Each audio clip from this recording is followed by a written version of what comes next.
Hi friends, welcome to Radhesh 2223. ఇవాళ chicken fry చేసేసుకుందాం.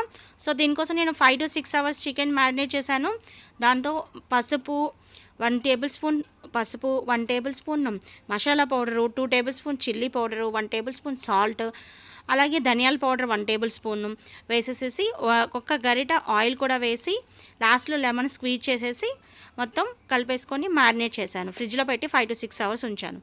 తర్వాత బయటికి తీసి చూడండి, కొంచెం కూలింగ్ తగ్గేంత వరకు ఉంచేసేసి, సో దాంట్లో ఏంటంటే నాకు కొంచెం చూస్తుంటే కలర్ చూస్తుంటే కొంచెం కారం తగ్గినట్టు అనిపించింది.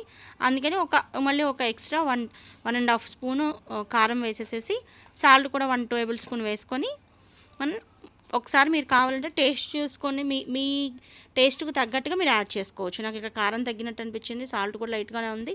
సో అందుకని కొంచెం కారము సాల్ట్ యాడ్ చేశాను. యాడ్ చేసి మళ్ళీ ఒకసారి కలిపేసేసుకోండి. ఈ లోపల బాండీ పెట్టుకోండి.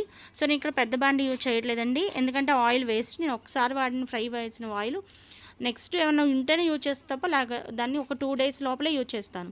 సో ప్రజెంట్ నేను ఇంకా నాన్ వెజ్ ఏం చేయట్లేదు, అందుకని చెప్పి ఈ ఆయిల్ పారిపోసేసేయాలి. సో అందుకని చెప్పేసి చిన్న బాండి మాత్రమే పెట్టుకున్నాను. ఆయిల్ అనేది చూడండి ఇక్కడ మరగాలి బాగా. ఫస్ట్ హై ఫ్లేమ్లో పెట్టేసుకోండి. ఆయిల్ బాగా మరిగిన తర్వాత ఏం చేస్తానంటే ఇప్పుడు మీడియం ఫ్లేమ్లో పెట్టుకొని ఈ లెగ్ పీసెస్ మనం ఈ ఆయిల్లో వేసేసేయాలి. నెక్స్ట్ మధ్యలో కదుపుకుంటూ ఒక సైడ్ నుంచి ఇంకొక సైడ్ మార్చుకుంటూ చూడాలి. సో మనకేంటంటే ఇక్కడ 2 వైపులా కూడా మనం చేంజ్ చేస్తూ ఉంటే చక్కగా ఫ్రై అవుతాయి నీట్గా.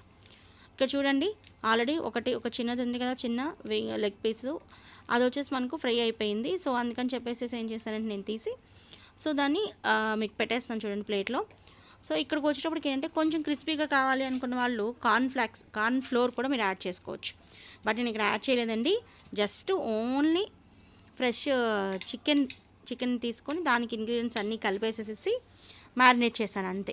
సో మీకు ఇంకొంచెం ఫ్లేవర్ కావాలి, కరకరలాడుతూ బాగుండాలి అనుకుంటే ఏంటంటే కొంచెం కార్న్ ఫ్లోర్ కూడా తీసుకొని కార్న్ ఫ్లోర్ కూడా యాడ్ చేసుకోవచ్చు. ఇక్కడ చూడండి చక్కగా అది ఉడికిపోయింది, ఫ్రై అయిపోయింది. సో రెండోదాన్ని కూడా సెకండ్ వైపు టర్న్ చేస్తున్నాను.